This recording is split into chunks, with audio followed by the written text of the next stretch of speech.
One of the things that technology has enabled us to do in workforce ecosystems is a very interesting contrast. Think of an employee that works for you that's primarily working in a hybrid way or a remote way.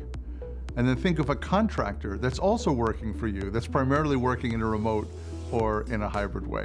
What's the difference? We live in a world today where much, not all of our work can be done in a remote and a hybrid fashion.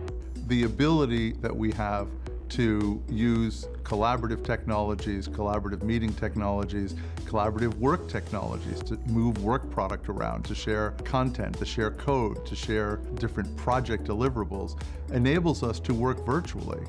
And virtual work is one of the things that facilitates our working in a workforce ecosystem. Something else that I think that sort of has underwritten, in a way, the growth of workforce ecosystems is the hyper-connectivity that we have in the world today.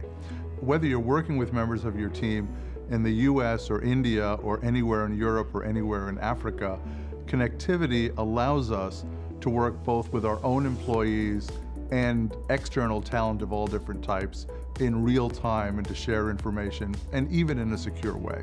What we're trying to do in workforce ecosystems is to open the aperture so that we can see and manage and orchestrate all the different parts of the workforce that are there, right? And almost every company that we talked to and almost every executive we interviewed, when we asked the initial question, who is your workforce, said to us and reflected with us, that's a very interesting question.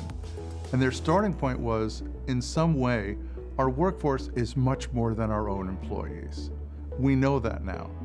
We know it's our employees, our external workers, including gig workers and freelance workers. And then when we talked to some organizations, including technology organizations, they reminded us that they knew from the very start, when we asked the question, who is your workforce, that their workforce are their employees and their external workers and technology and robots. So it really is this holistic view.